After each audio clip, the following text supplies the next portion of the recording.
Muy buenas noches, amados amigos y hermanos presentes y televidentes por los diferentes canales de televisión local y también a través de los diferentes satélites y también a través de los diferentes canales de cable de televisión. Que Dios en esta noche derrame sus bendiciones sobre cada uno de ustedes y nos permita entender su palabra correspondiente para este tiempo. Para el tema de esta ocasión, la venida de Cristo en el día postrero y las obras que hará, publicado este tema para ser llevado a cabo en esta noche o para hablar sobre él, publicado en los periódicos. Quiero leer en Apocalipsis capítulo 10, verso 1 al 6, donde dice de la siguiente manera: vi descender del cielo a otro ángel fuerte, envuelto en una nube, con el arco iris sobre su cabeza, y su rostro era como el sol, y sus pies como columnas de fuego. Tenía en su mano un librito abierto, y puso su pie derecho sobre el mar y el izquierdo sobre la tierra, y clamó a gran voz como ruge un león. Y cuando hubo clamado, 7 truenos emitieron sus voces.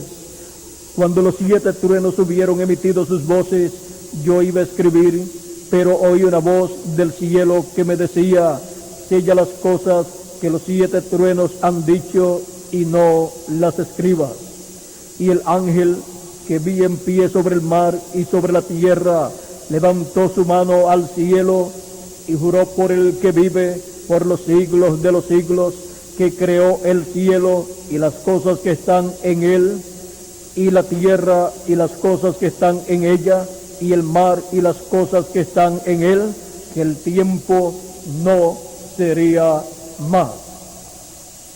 La venida de Cristo en el día postrero y las obras que hará. Ese es nuestro tema para esta ocasión. Pueden tomar asiento los presentes.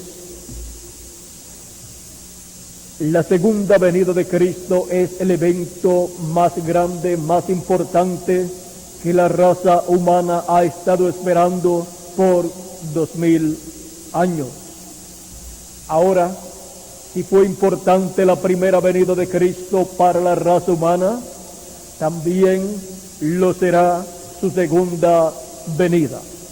Ahora, para comprender la segunda venida de Cristo es necesario que entendamos también la primera venida de Cristo. Ahora, en este pasaje que hemos leído, nos muestra la segunda venida de Cristo descendiendo del cielo, envuelto en una nube y con el arco iris sobre su cabeza y con un librito abierto en su mano y con su rostro como el sol. Aquí tenemos la segunda venida de Cristo mostrada en el libro del Apocalipsis en el capítulo 10. También la encontramos en el capítulo 19, verso 11 al 21, y también en otros lugares del Apocalipsis y también en otros lugares del Nuevo Testamento y del Antiguo Testamento. Ahora, ¿por qué es tan importante la segunda venida de Cristo?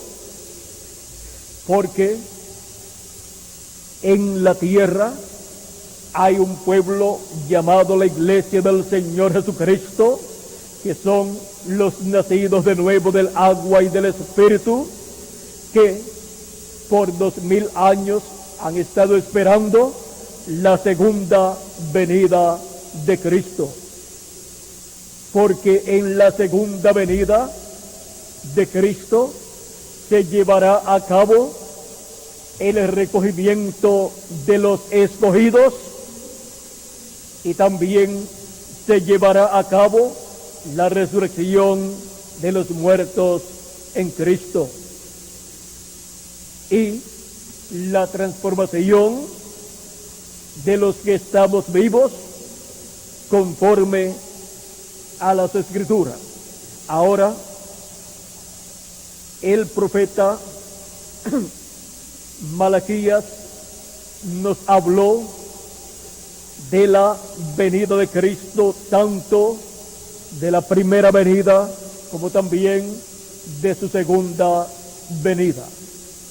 Ahora veamos lo que dijo el profeta Malaquías en relación a la primera venida del Mesías, y veremos a través de la Escritura y de la historia bíblica cómo la primera venida de Cristo fue pasada por alto, la despreciaron, y con todo y eso encontramos que fue el cumplimiento de lo que estaba prometido para aquel tiempo.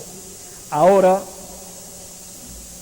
la promesa de la primera venida del Mesías desde el Génesis la encontramos en el capítulo 3 y verso 14, donde nos dice Dios que la simiente de la mujer será la que herirá al diablo en la cabeza, y que habrá enemistad entre la simiente de la mujer y la simiente de la serpiente. Ahora, ahí está la promesa de la venida del Mesías. Luego, el profeta Isaías dio más luz acerca de la venida del Mesías por medio de una mujer, cuando en el capítulo 7 y verso 14 nos dice que esa mujer sería una virgen. Dice así: por tanto, el Señor mismo os dará señal. He aquí que la virgen concebirá y dará a luz un hijo, y llamará su nombre Emmanuel.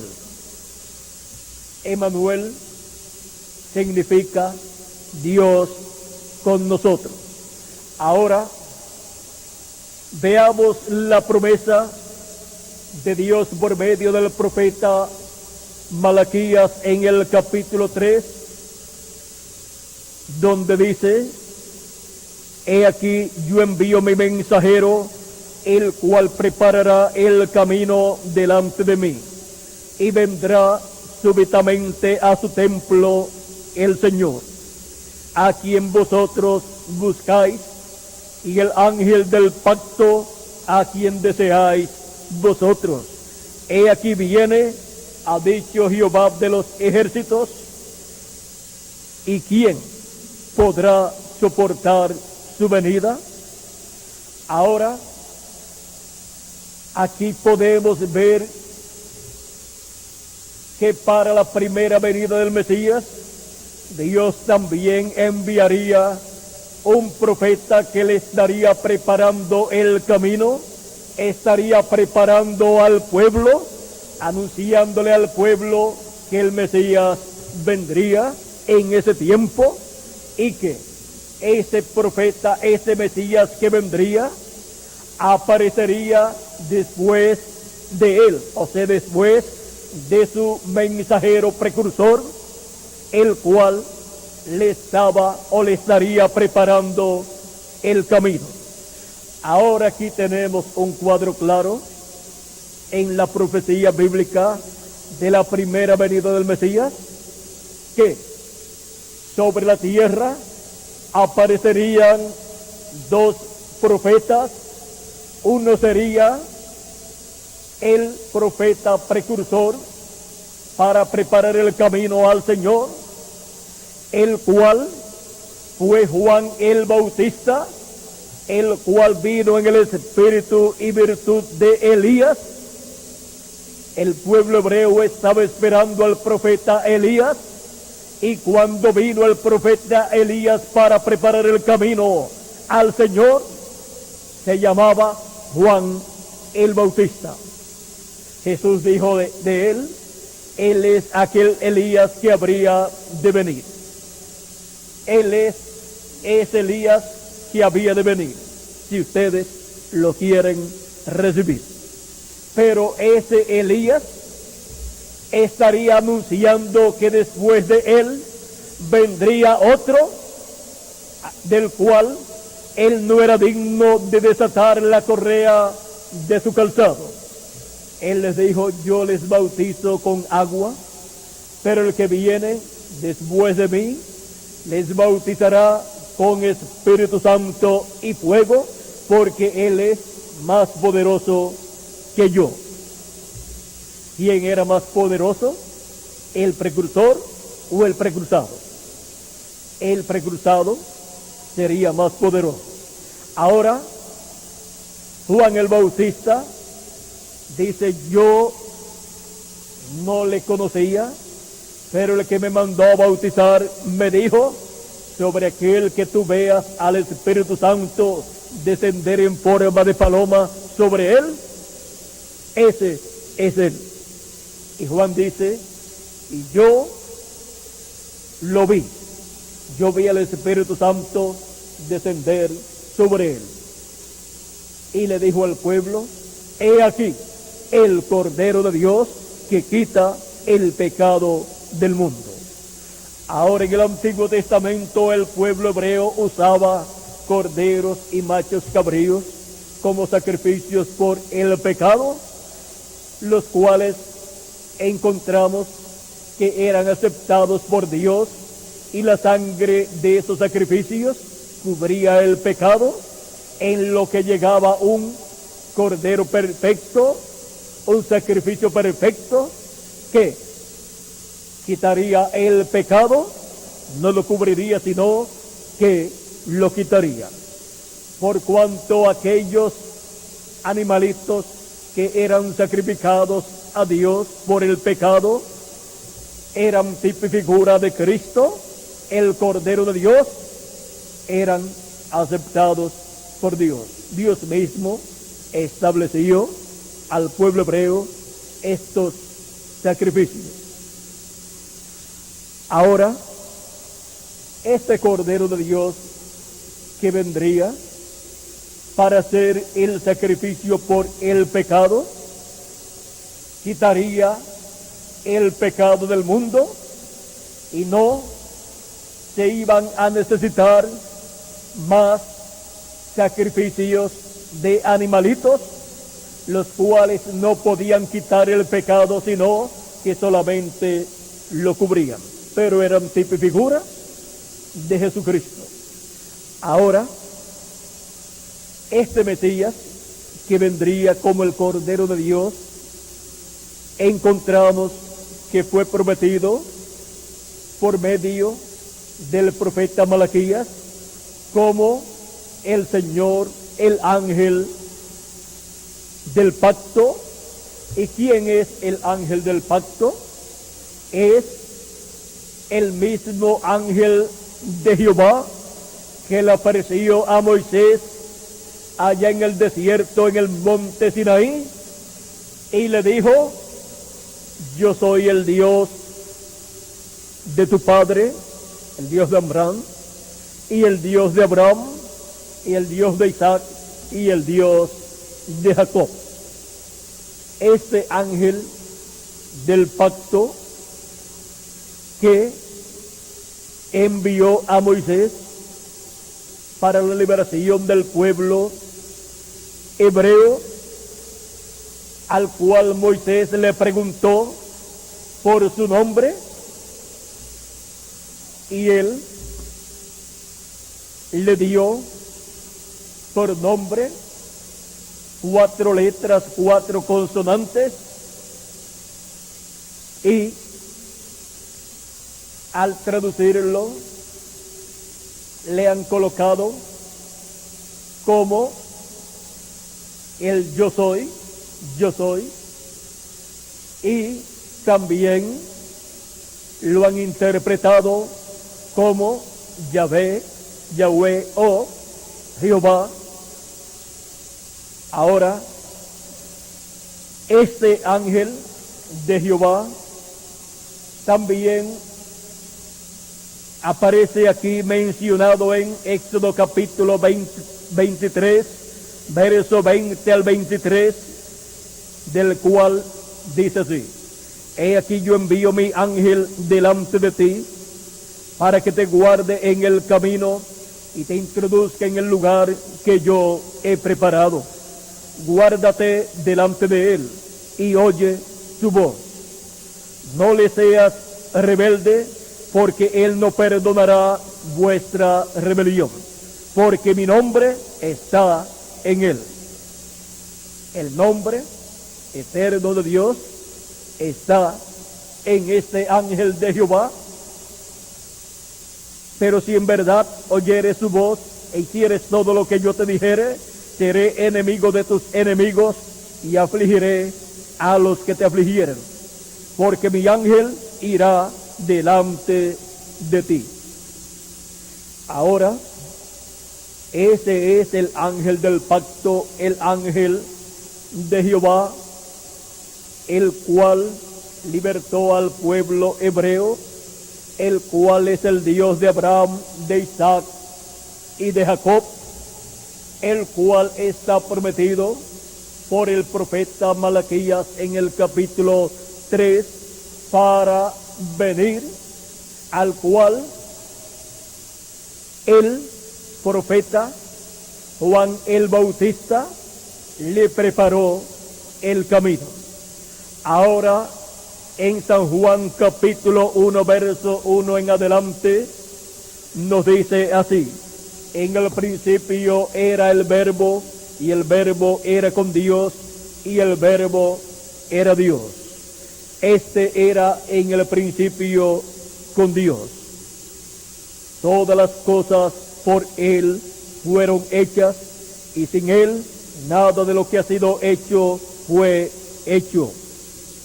Ahora encontramos que por el Verbo fueron hechas, creadas todas las cosas, y dice que este era en el principio con Dios, y este era Dios.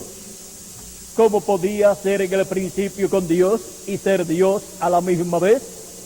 Es que cuando se habla del Verbo, el Logos, la palabra, se está hablando del cuerpo teofánico de Dios, conocido como el ángel de Jehová o ángel del pacto, donde está el nombre eterno de Dios.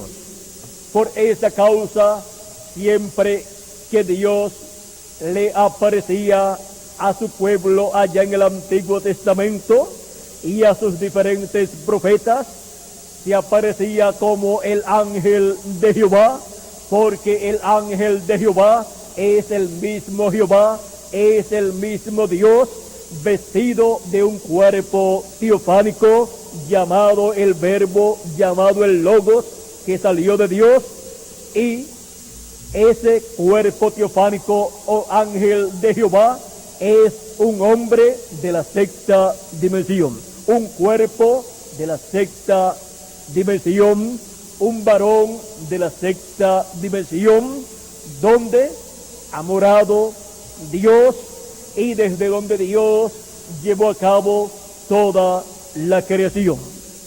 Ahora encontramos que la Escritura nos dice en San Juan capítulo 1, verso 9, aquella luz verdadera que alumbra a todo hombre venía a este mundo. Ahora esa luz verdadera, la columna de fuego que le apareció a Moisés, ese ángel de Jehová, que es un hombre de otra dimensión, el cual está dentro de esa luz, venía a este mundo.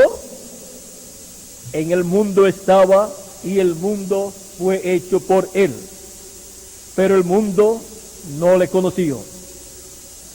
Ahora, el capítulo 1, verso 14 de San Juan nos dice: y aquel verbo fue hecho carne y habitó entre nosotros, y vimos su gloria, gloria como del unigénito del Padre, lleno de gracia y de verdad.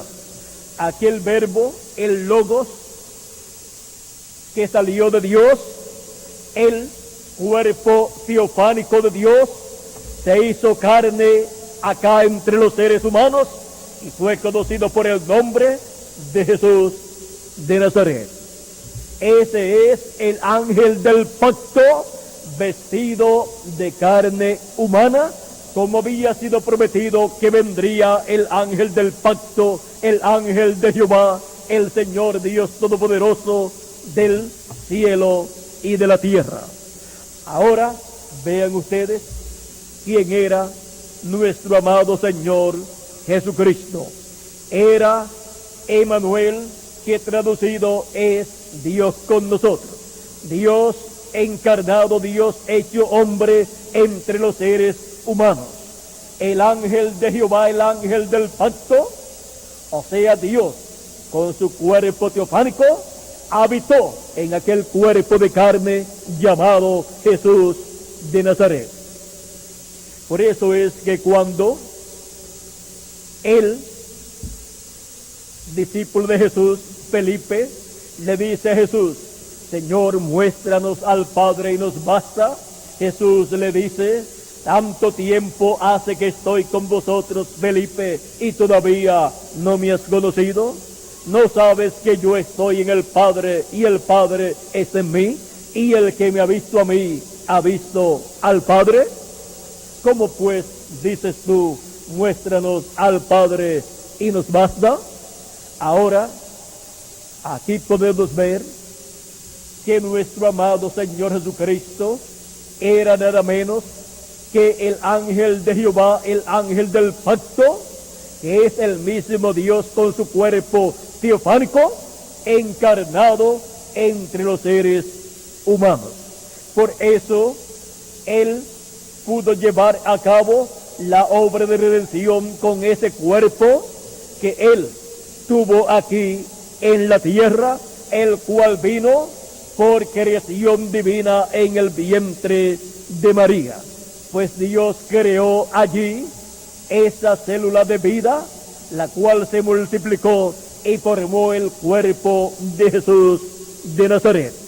Ahora, conforme a la profecía, el Mesías tenía que nacer en Belén de Judea, y María vivía en Nazaret, y también José. José y María eran descendientes de David, José por la línea de Salomón y María por la línea de Natán, ambos hijos de David. Ahora podemos ver que José era un príncipe de la casa de David, o sea, que era también de la línea de los herederos al trono de David, y María también era de esa línea de la casa de David. Ahora, por medio de esa línea de la casa de David, el Mesías, el Cristo, tenía que aparecer y tenía que nacer en Belén de Judea. Encontramos que cuando llegó el tiempo para su nacimiento, apareció en el cielo una señal, una estrella que fue vista por unos magos allá en Belén de Judea, y ellos dijeron que habían visto su estrella en el oriente y vinieron a la tierra de Israel para buscar y adorar al Mesías que tenía que haber nacido en la tierra. Llegaron a Jerusalén y en Jerusalén no sabían nada del nacimiento del Mesías.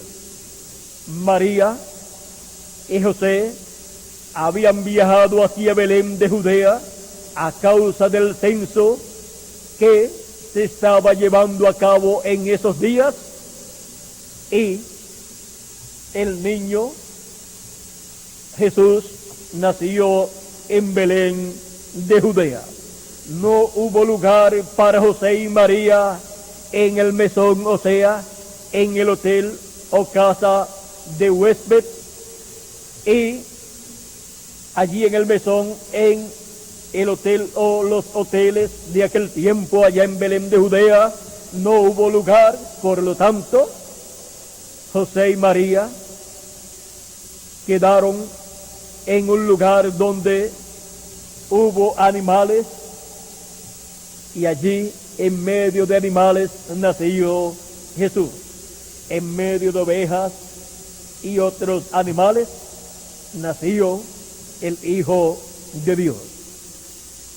Siendo un cordero, estaba naciendo en un buen lugar.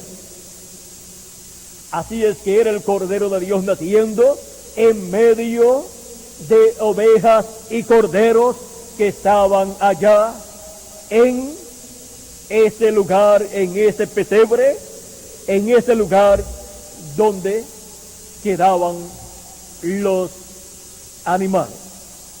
Ahora encontramos que cuando los magos llegaron a Jerusalén buscando al Mesías y preguntando por él, toda Jerusalén con el rey y todos los religiosos y líderes religiosos de aquel tiempo se inquietaron, se alborotó toda la ciudad, pues el sumo sacerdote nada les había dicho que el Mesías tenía que nacer en esos días. El sumo sacerdote, con el concilio del Sanedrín y todos los demás sacerdotes y líderes religiosos de aquel tiempo, no habían hecho los preparativos para la primera venida del Mesías. Por eso encontramos que no sabían nada acerca de la venida del Mesías, no sabían nada del nacimiento del Mesías, y estaban todos confundidos en ese tiempo. Y no estaban interesados, pero el rey se interesó. ¿Por qué? Porque el rey sabía que si estaba naciendo el Mesías, estaba naciendo otro rey. Por lo tanto, él perdería el trono, porque el Mesías ocuparía el trono de David allá en Israel. Y desde el trono de David, el Mesías conquistaría. Así es que el rey Herodes preguntó a los doctores de la ley dónde tenía que nacer el Mesías, y le dijeron que conforme a la profecía de Miqueas tenía que nacer en Belén de Judea, porque de Belén de Judea saldría un guiador, un gobernador, un príncipe, un gobernador que apacentaría a Israel. El rey dijo a los magos, a esos hombres sabios que habían visto la señal del nacimiento del Mesías, la habían visto en el cielo y sabían que el Mesías ya estaba sobre la tierra, aunque el sumo sacerdote no lo sabía, y aunque el concilio del Sanedrín, que era el concilio de la religión hebrea compuesto por 70 sabios hebreos en el campo religioso, tampoco lo sabían. Aquellos magos sí lo sabían. ¿Por qué? Porque ellos habían visto en el cielo la señal del Mesías, la señal de la venida del Hijo del Hombre para aquel tiempo, y ellos estaban buscando al Mesías prometido para el pueblo hebreo. Porque siempre que Dios ha prometido hacer algo aquí en la tierra, primero lo muestra en el cielo antes de su cumplimiento. Ahora, aquellos magos ya sabían que la señal de la venida del Mesías estaba en el cielo y ya llevaba 2 años. Y miren ustedes, la religión de aquel tiempo, la cual decía que el Mesías vendría, no sabía, no conocía esa señal en el cielo y no habían preparado al pueblo para la primera venida del Mesías. Desgraciadamente fue así. Y la historia de la vida y ministerio de Cristo frente a la religión hebrea y sus líderes muestra que fue así. No estaban interesados en la venida del Mesías. Ellos tenían sus propios asuntos religiosos y ellos no estaban interesados en ir a ver el nacimiento del Mesías allá en Belén de Judea, y menos si venían unos magos diciendo que el Mesías ya había nacido.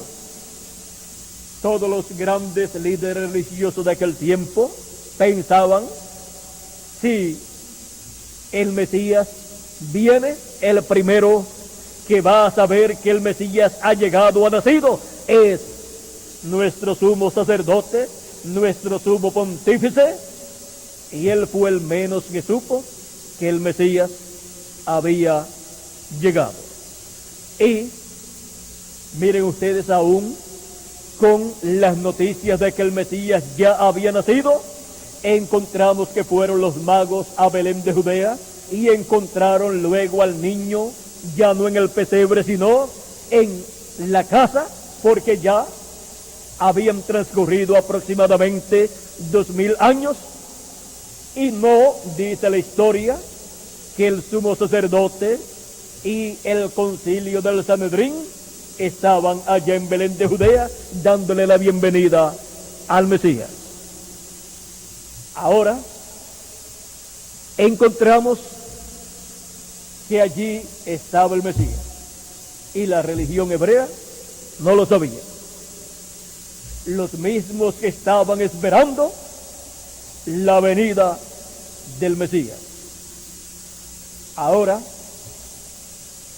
a través de la historia de la vida y ministerio de Cristo, podemos ver cómo el Espíritu de Dios, ese ángel de Jehová o ángel del pacto, a través de Jesús, ese velo de carne, llevó a cabo el cumplimiento de toda promesa correspondiente a la primera venida del Mesías, y no podían creer que ese hombre tan sencillo, ese joven carpintero de Nazaret, era el Mesías. Pues ellos decían, es que el Mesías tiene que ser de Belén, y este Jesús es de Nazaret. Dios ocultó de los sabios y de los entendidos religiosos de aquel tiempo, de los teólogos y doctores en divinidad, y el sumo sacerdote ocultó el secreto del nacimiento de Jesús en Belén de Judea. Pues el arcángel Gabriel le apareció a José cuando estaban en Belén de Judea y le dijo, mira, buscan al niño para matarlo. El rey Herodes lo estaría buscando. Vete a Egipto con el niño y su madre hasta que yo te ordene. José se fue a Belén de Belén de Judea a Egipto, y después de la muerte del rey Herodes, le apareció nuevamente el arcángel Gabriel a José, y le dijo: José, hijo de David, porque José era hijo de David, era de la descendencia de David, un príncipe de la casa de David. Le dijo: ahora los que buscaban al niño para matarlo ya han muerto, vete ahora a Nazaret. Y se fue a Nazaret con María y con el niño, y allá se crió Jesús y aprendió el oficio de carpintero. Y ahí encontramos que se le perdió de vista el Mesías a todas las personas que habían visto el nacimiento de Jesús de Nazaret, y más a aquellos que no habían estado en el nacimiento de Jesús de Nazaret. Ahora, para ver nuevamente al Mesías y reconocerlo, así como aquellos magos vieron una estrella en el cielo y la siguieron, la cual luego se posó sobre la casa donde estaba el niño, y allí lo encontraron. Ahora tenía el pueblo que ver una estrella ya no en el cielo, sino una estrella aquí en la tierra, y esa estrella sería un profeta, porque los profetas mensajeros de Dios son representados en estrellas, y aún toda la simiente de Abraham encontramos que también fue representada en estrellas, cuando Dios le dijo a Abraham: mira las estrellas y cuéntalas si las puede contar. Le dijo: así será tu descendencia, tu simiente. Ahora encontramos que aquella estrella que tenían que ver en la tierra, la cual estaría señalando al Mesías, era Juan el Bautista. Juan el Bautista fue aquella estrella, aquel mensajero final de la dispensación de la ley, fue el mensajero de la séptima etapa de la dispensación de la ley, en donde estaba la iglesia hebrea bajo la ley, y él fue ese profeta mensajero enviado para preparar el camino al Señor, para darle a conocer al pueblo hebreo que el Mesías estaba en la tierra. Por eso vino diciendo que el Mesías estaba en medio de ellos. En medio de vosotros está uno, al cual ustedes no conocen, del cual yo no soy digno de desatar la correa de su calzado. Él viene después de mí. Él les va a bautizar con Espíritu Santo y fuego. Ahora, cuando Juan lo vio, dijo: he aquí el Cordero de Dios que quita el pecado del mundo.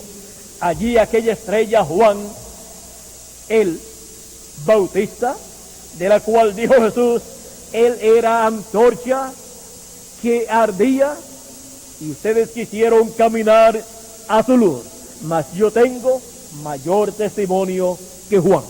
Ahora Juan era una luz para dar conocimiento espiritual con relación a la primera venida del Mesías como Cordero de Dios. Juan fue enviado para darle a conocer al pueblo que el Mesías estaría presente en aquellos días y que él lo presentaría al pueblo, y llamó al pueblo para que estuviera preparado para la primera venida del Mesías, lo cual no hizo el sumo sacerdote ni el concilio de la religión hebrea en aquel tiempo, aunque decían que estaban esperando al Mesías. La única preparación de parte de Dios para estar listos para la primera venida del Mesías era Juan el Bautista.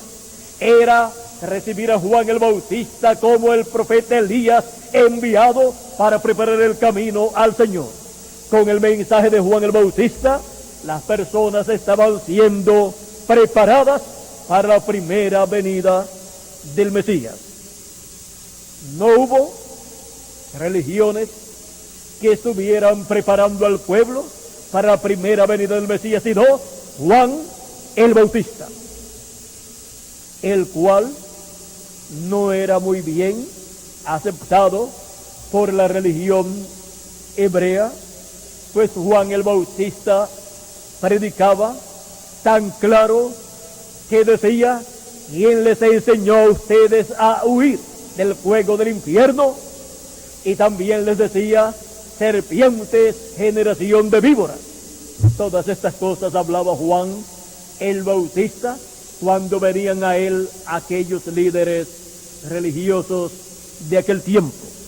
Ahora, Juan el Bautista amaba a todas las personas y quería que todos estuviesen preparados para la primera venida del Mesías. Pero se levantaron en su contra muchas personas y líderes religiosos también, y sectas religiosas de aquel tiempo, pensando que todos los predicadores hablaban acerca de Dios y que lo que ellos hablaban estaba bien y que con eso era suficiente para estar preparados para la primera venida del Mesías. Pero no era así. La preparación para la primera venida del Mesías la llevaría a cabo Juan el Bautista, un profeta de Dios, porque la palabra viene a los profetas de Dios y ellos son los únicos que pueden dar a conocer los misterios del reino de Dios a las personas. Ellos son los enviados de Dios de edad en edad y de dispensación en dispensación para dar a conocer al pueblo las cosas que deben suceder. Porque no hará nada el Señor Jehová sin que antes revele sus secretos a sus siervos los profetas. Amós capítulo 13 verso 7 así nos dice: ahora encontramos que es bueno tener religiones, es bueno ir a las diferentes religiones y a las diferentes congregaciones, pero es muy importante recibir al mensajero que Dios envía para el tiempo en que uno vive, porque esa es la única forma en que la persona puede ser preparada para lo que Dios tiene para ese tiempo. Y cuando Dios envía un mensajero para algo muy importante, Él primero lo ha prometido en su palabra. O sea que no puede venir un hombre diciendo que es un profeta de Dios, enviado de Dios, sin que esté prometido en la Escritura y que su mensaje esté identificado en la Escritura para ese tiempo. Ahora Juan el Bautista era un profeta mensajero identificado en la Escritura para aquel tiempo. Él, cuando le preguntaron quién tú eres, él dijo: yo soy la voz de uno que clama en el desierto, preparad o aparejad el camino del Señor. Ahora podemos ver que Juan estaba en la Escritura prometido. Era el profeta precursor de la primera venida de nuestro Señor Jesucristo, o sea, de la primera venida de Cristo. Ahora, muchas personas piensan que cuando Dios ha prometido enviar un profeta mensajero para una generación, para una edad o para una dispensación, todas las personas lo van a recibir. Eso es lo que piensan muchas personas.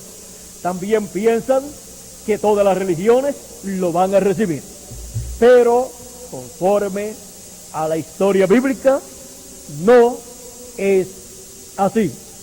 Y si no es así, a través de la historia bíblica, entonces tenemos que abrir nuestros ojos para ver lo que Dios ha prometido para el tiempo en que nosotros vivimos Y tenemos que saber que no toda persona lo va a recibir y que no todo grupo religioso lo va a recibir, sino que será siempre como fue en el pasado, porque la gente no han cambiado su forma de ser. Ahora, miren a Juan el Bautista, este poderoso profeta, del cual el mismo Señor dijo que él era Elías. Cuando le preguntaron, ¿y no es necesario que Elías venga primero y restaure todas las cosas?, le preguntaron los discípulos de Jesús a Jesús cuando bajaron del monte de la transfiguración, porque allí vieron a Moisés y a Elías hablando con Jesús. Jesús les dijo, ya Elías vino e hicieron de él todo lo que quisieron. Y ellos entendieron que les hablaba de Juan el Bautista. Es que cuando Dios promete enviar nuevamente a un profeta, Él lo que envía es el espíritu ministerial que está en ese profeta, en otro profeta, en otro hombre, el cual tendrá otro nombre. Puede tener otro nombre o puede tener el mismo nombre, pero no es la misma persona. Pero el espíritu ministerial es el mismo. Y es el mismo espíritu de Cristo, es el mismo espíritu de Dios que estuvo en el profeta anterior, el que estará en ese nuevo profeta que está prometido para venir. Ahora, Juan el Bautista, miren ustedes, era el profeta Elías y se llamaba Juan. Ahora algunas personas piensan, ¿y por qué no le pusieron por nombre Elías? Para que el pueblo viera que era Elías. El arcángel Gabriel fue el que dijo, él vendrá en el espíritu y virtud de Elías, pero le pondrán por nombre Juan. Ahora miren cómo Dios oculta de los ojos de los sabios y de los entendidos, o sea, de los grandes doctores en divinidad, en teología, sus misterios, sus promesas, las oculta de los sabios y entendidos en esa forma tan sencilla. Para aquel tiempo estaban esperando al profeta Elías. Y como el profeta Elías se había ido en un platillo volador o carro de fuego, pues estaban esperando que viniera un carro de fuego, un platillo volador, y trajera a Elías allí en medio del pueblo para presentar al Mesías. Pero miren, cuando vino ese espíritu ministerial de Elías, se llamaba Juan el Bautista, el velo de carne, donde estaba, y no vino en un platillo volador. Vino a través de su madre Elizabeth y su padre Zacarías. Porque cuando Dios promete algo grande para el pueblo, cuando Dios promete enviar un profeta a la tierra, encontramos que siempre nace en medio de la raza humana. Dios dijo al profeta Moisés en Deuteronomio capítulo 18, él hablándole a Moisés y Moisés hablándole al pueblo hebreo con relación a la venida del Mesías, el cual sería un profeta, dice así: profeta de en medio de ti, de tus hermanos como yo, te levantará Jehová tu Dios, a él oiré. Conforme a todo lo que pediste a Jehová tu Dios en Horeb el día de la asamblea, diciendo, no vuelva yo a oír la voz de Jehová mi Dios, ni vea yo más este gran fuego, para que no muera. Y Jehová me dijo, han hablado bien en lo que han dicho. Profeta les levantaré de en medio de sus hermanos como tú, y pondré mis palabras en su boca, y él hablará todo lo que yo le mandare. Mas a cualquiera que no escuchare, que no oyere mis palabras, que él hablará en mi nombre, yo le pediré cuenta. Ahora aquí podemos ver la forma en que Dios envía a cada profeta para cada edad y cada dispensación de medio del pueblo. Así aparece, nace de medio de la raza humana a través de una mujer y luego llega el tiempo en que tiene el ministerio ordenado por Dios. Y Dios coloca su palabra en la boca de ese profeta y ese profeta habla la palabra de Dios correspondiente para ese tiempo. Y cualquiera que no escucha la palabra de Dios en la boca de ese profeta, Dios le pedirá cuenta. Ahora, en Jesucristo se cumplió esta promesa y se cumplió parcialmente también en cada profeta que Dios envió. Y se cumplirá también en el día postrero, en el cumplimiento de la segunda venida de Cristo. Ahora, hemos visto que la primera venida de Cristo no fue comprendida. Hemos visto que el pueblo estaba deseoso de recibir la venida del Mesías, pero aquellos grandes líderes religiosos se oponían a que el pueblo reconociera a Jesucristo como el Mesías prometido para el pueblo hebreo. Y decían acerca de Jesús: miren cómo todo el pueblo le sigue. Si lo dejamos, todo el pueblo lo va a seguir. Y trataban y planificaban la muerte de Jesús.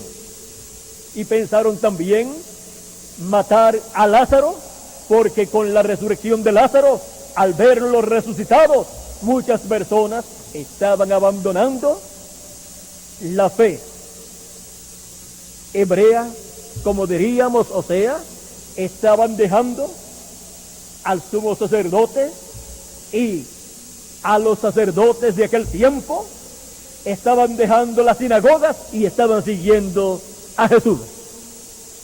Y por esa causa ellos pensaban matar a Jesús, y también por asuntos políticos, porque decían: si nosotros dejamos que este hombre continúe, vendrá Roma y destruirá este lugar santo, destruirá la ciudad y nos destruirá a todos nosotros.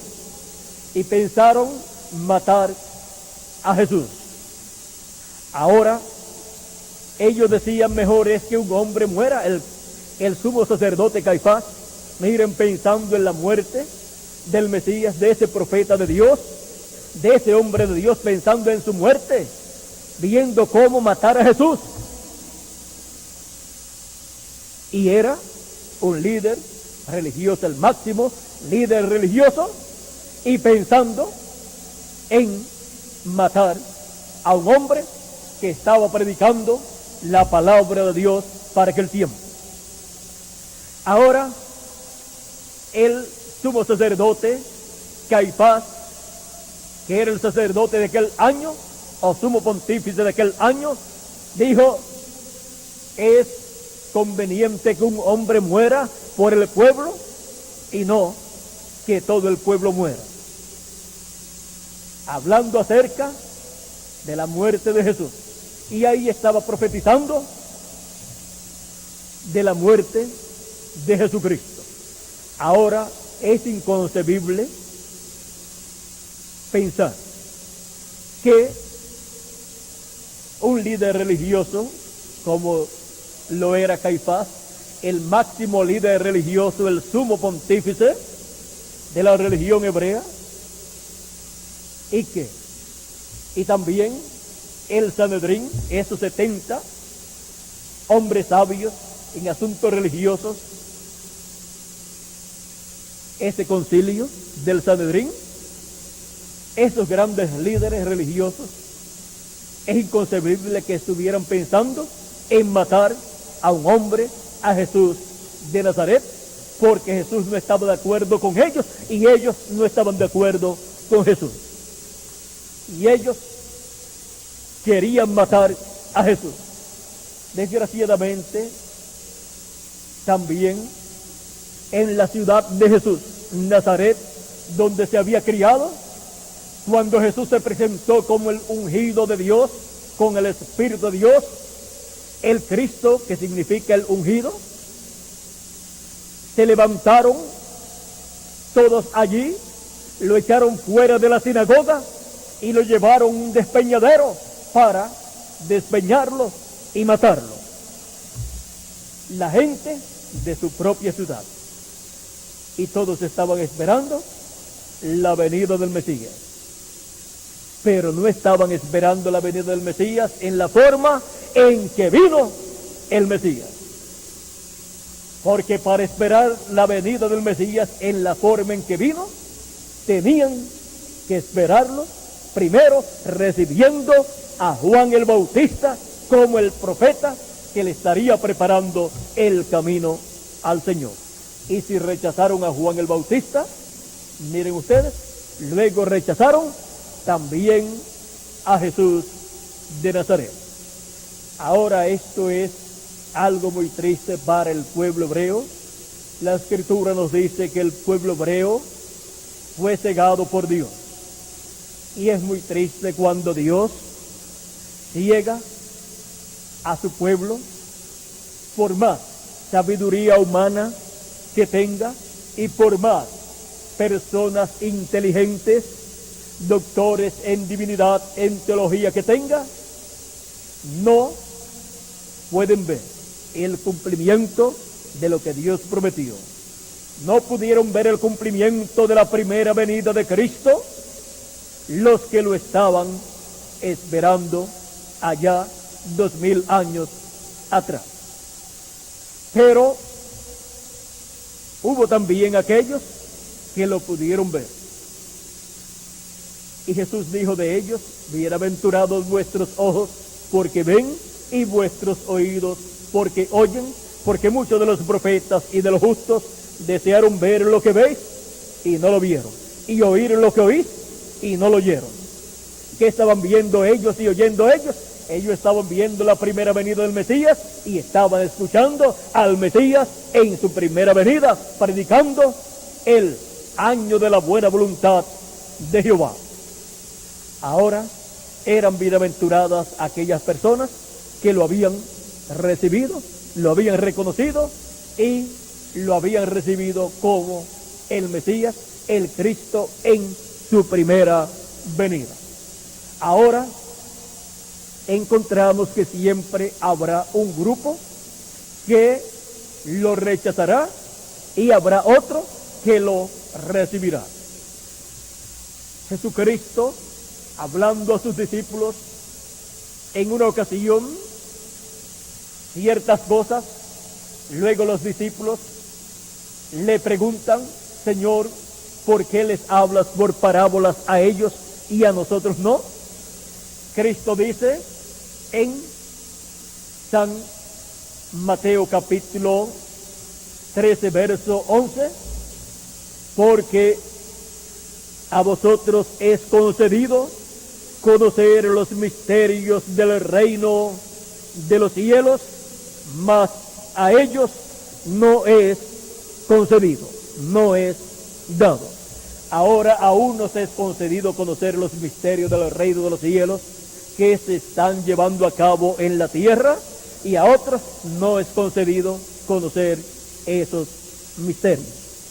Es muy importante entender esto para que así podamos entender por qué siempre unos han estado en contra de lo que Dios está llevando a cabo y otros han estado a favor.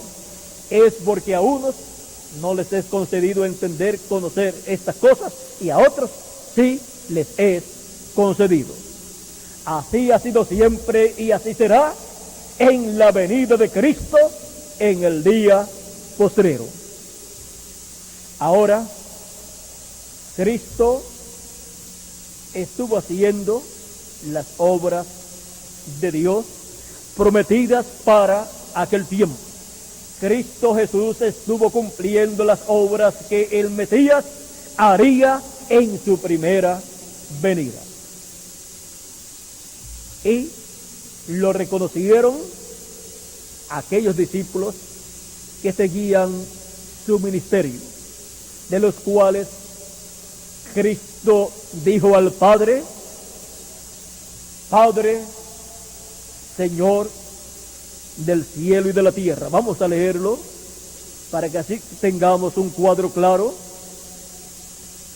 Dice San Mateo capítulo 11, verso 25 en adelante, dice: en aquel tiempo, respondiendo Jesús, dijo: te alabo, Padre, Señor del cielo y de la tierra, porque escondiste estas cosas de los sabios y entendidos y las revelaste a los niños.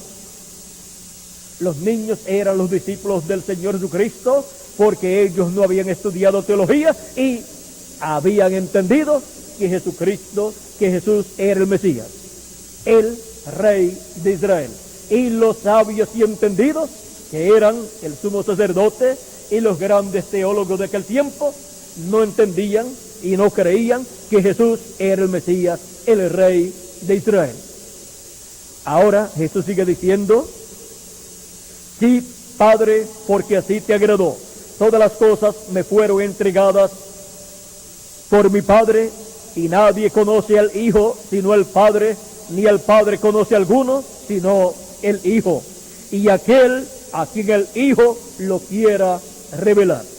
Ahora podemos ver que depende de la revelación del cielo, de la revelación de Dios, para poder entender la venida del Señor. Cuando Jesús preguntó: ¿quién dicen los hombres que es el Hijo del Hombre? Dijeron: unos dicen que tú eres Elías, otros creen que tú eres Juan el Bautista que ha resucitado, o alguno de los profetas. Y pregunta Jesús: ¿y ustedes? ¿Quién dicen ustedes que es el Hijo del Hombre? Pedro dice: tú eres el Cristo, el Hijo del Dios viviente.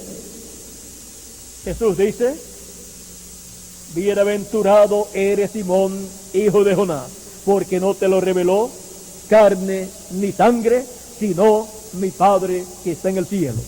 Ahora, carne ni sangre le reveló a Pedro que Jesús era el Cristo, el Hijo del Dios viviente. Pedro seguía a Jesús, Pedro creía en Jesús, y Pedro, en las enseñanzas de Jesús, escuchó que Jesús era el Cristo, el Mesías, enviado por Dios. Y por medio de las profecías que hablaban del Mesías y de las cosas que él haría, viendo Pedro que Jesús estaba cumpliendo todas aquellas promesas, entendió que Jesús era el Mesías. O sea que la luz del cielo lo iluminó. La revelación del Padre Celestial vino a Pedro, y Pedro entendió que Jesús era el Mesías, el cual estaba cumpliendo todas aquellas promesas correspondientes a la primera venida del Mesías. Ahora podemos ver que no es del que quiere ni del que corre, sino de Dios que tiene misericordia. Así fue en el pasado, en la primera venida del Señor. Ahora, la venida de Cristo tiene dos partes. La primera fue 2000 años atrás, en la persona de Jesús de Nazaret. Y la segunda parte corresponde al día postrero. ¿Cuál y qué es el día postrero? ¿Y cuáles son las promesas para el día postrero? Ya que nuestro Señor Jesucristo habló del día postrero, diciendo que en el día postrero Él resucitará a todos aquellos que han creído en Él, como dice en San Juan capítulo 6 y verso 39 en adelante. Y esta es la voluntad del Padre, el que me envió, que de todo lo que me diere no pierda yo nada, sino que lo resucite en el día postrero. Y esta es la voluntad del que me ha enviado, que todo aquel que ve al Hijo y cree en Él tenga vida eterna, y yo le resucitaré en el día postrero. Ahora podemos ver que la promesa de la resurrección de los muertos en Cristo está señalada por el mismo Jesucristo para el día postrero. ¿Y cuál o qué es el día postrero? Encontramos que el apóstol San Pedro en el libro de los Hechos, en el capítulo 2, el día de Pentecostés, cuando todos pensaban que Pedro y los apóstoles y demás personas que estaban allí y habían recibido el Espíritu Santo ese día de Pentecostés, pensaban que estaban ebrios, borrachos. Pedro, puesto en pie, les dijo lo que estaba aconteciendo conforme a las promesas bíblicas para aquel tiempo. Y dice así, Hechos capítulo 2, verso 14 en adelante: entonces Pedro, poniéndose en pie con los 11, alzó la voz y les habló diciendo: varones judíos y todos los que habitáis en Jerusalén, esto os sea notorio, y oíd mis palabras, porque estos no están ebrios como vosotros suponéis, puesto que es la hora tercera del día, o sea, las 9 de la mañana, mas esto es lo dicho por el profeta Joel. Y en los postreros días, ¿cuándo? En los postreros días, dice Dios, derramaré de mi espíritu sobre toda carne, y vuestros hijos y vuestras hijas profetizarán, y vuestros jóvenes verán visiones, y vuestros ancianos soñarán sueños, y de cierto sobre mis siervos y sobre mis siervas en aquellos días derramaré de mi espíritu y profetizarán. Ahora aquí el apóstol San Pedro está citando la profecía de Joel, capítulo 2, donde habla de los días postreros. Ahora, el día de Pentecostés, vino el Espíritu Santo sobre 120 personas, y allí estaban los días postreros comenzando, aún desde los días de Jesús de Nazaret, pues Jesús de Nazaret nació 4 años antes de terminar el año o el milenio número quinto, o antes de comenzar el milenio número quinto, 4 años antes nació Jesús. Algunos dicen que pudo ser hasta 7 años antes, pero vamos a pensar en 4 años antes. Luego su ministerio, ya restando los 4 años, cayó en el año 26 del quinto milenio, y luego tuvo 3 años y medio de ministerio, o sea que comenzaría casi en el año 26 del quinto milenio, y hasta el año 29 del quinto milenio estuvo ministrando la palabra. Pero si le sumamos los 4 años que actualmente se usan también en el calendario gentil, sería entonces el año 33 de la era cristiana, donde murió nuestro Señor Jesucristo. Ahora, siendo que ese año 33 de la era cristiana cayó en el quinto milenio, y también el día de Pentecostés cayó en el quinto milenio, y Pedro dice que la promesa es que en los días postreros, o sea, días postreros, Dios derramaría de su espíritu sobre toda carne. Entonces tenemos que entender que allí comenzaron los días postreros, y todavía estamos en los días postreros, porque un día delante del Señor es como 1000 años de los nuestros, y los días postreros delante del Señor son los últimos 3000 años, en donde Dios estará derramando de su espíritu sobre toda carne, que son el quinto milenio, el sexto milenio y el séptimo milenio.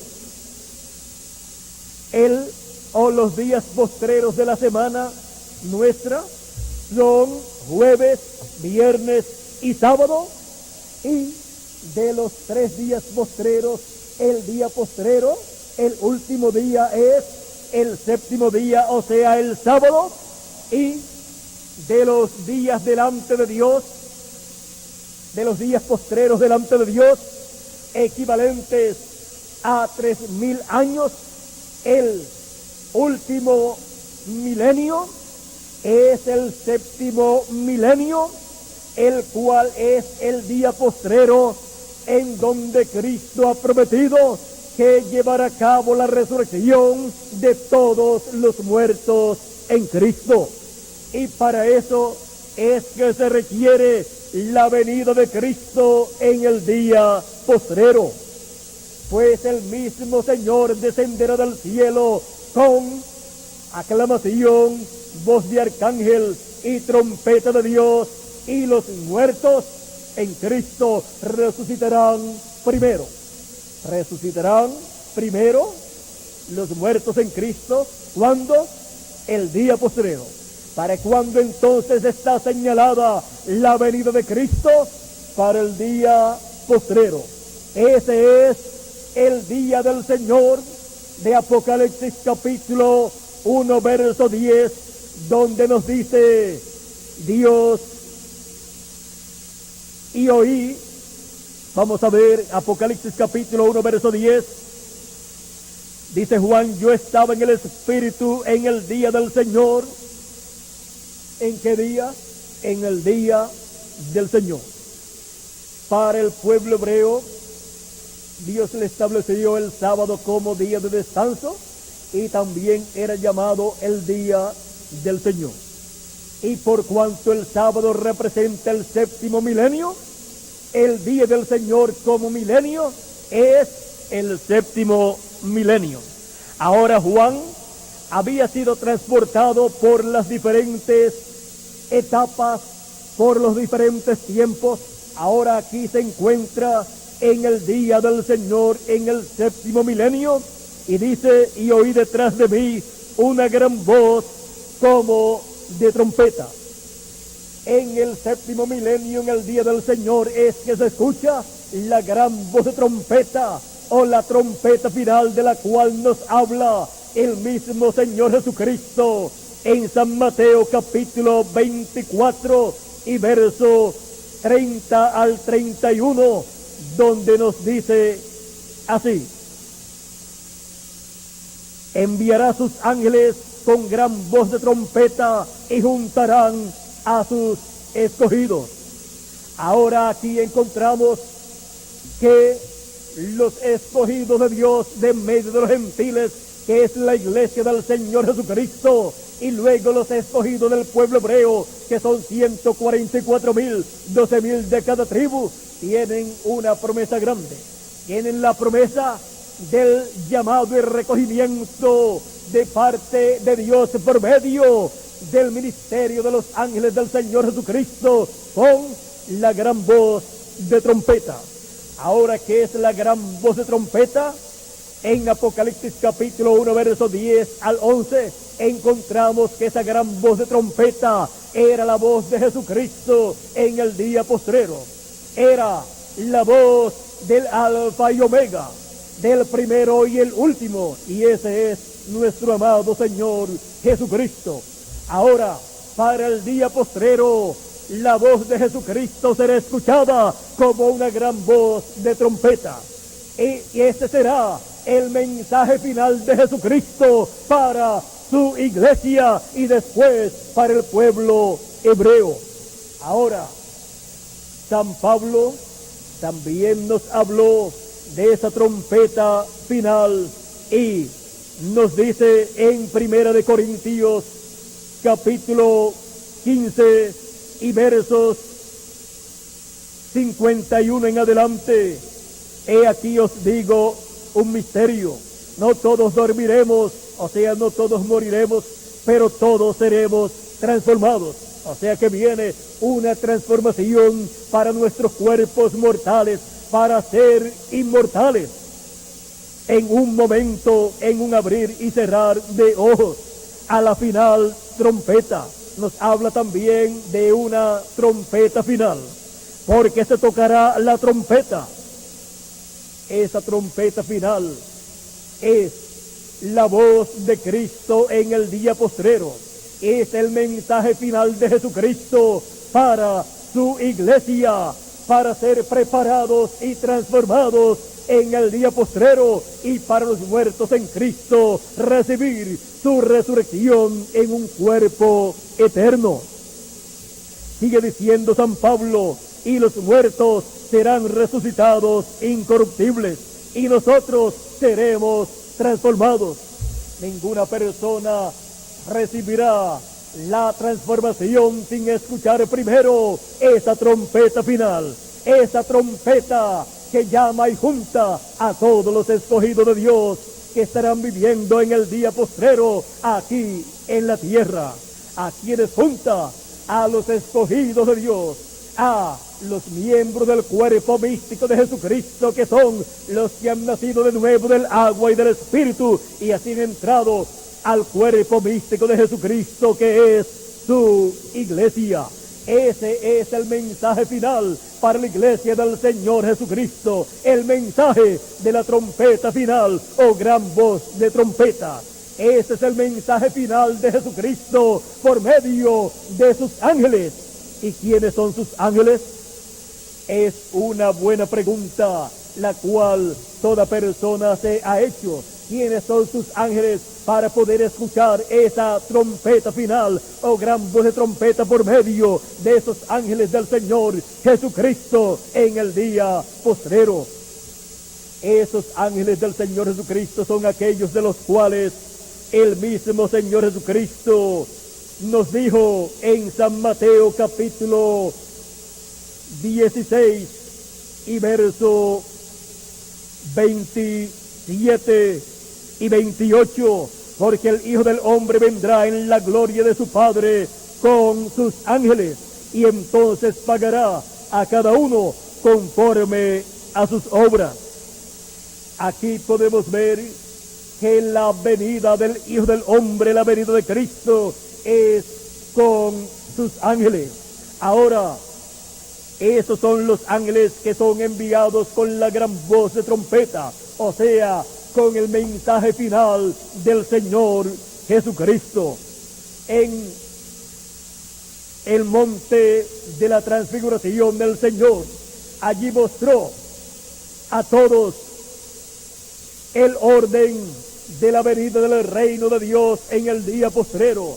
Mostró allí el orden para la venida del Hijo del Hombre en su reino, y se transfiguró, y su rostro resplandeció como el sol, y aparecieron con él Moisés y Elías. Ese es el orden para la venida de Cristo en el día postrero con sus ángeles. Es con sus ángeles los ministerios de Moisés y Elías, los dos olivos de Apocalipsis capítulo 11 y los dos olivos de Zacarías capítulo 4.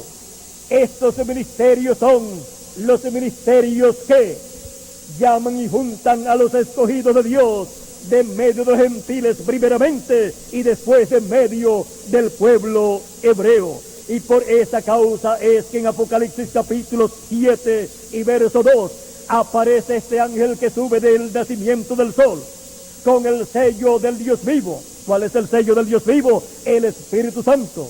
Viene con el Espíritu Santo este ángel mensajero, este profeta mensajero, para llamar y juntar 144,000 hebreos en el día postrero y sellarlos en sus frentes con el sello del Dios vivo.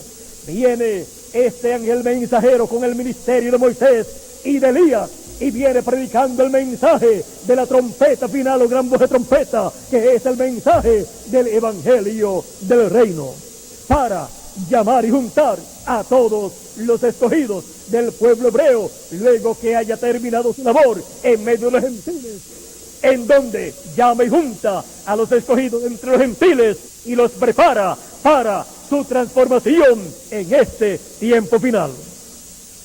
Así es la venida de Cristo en el día postrero y las obras que Él hará.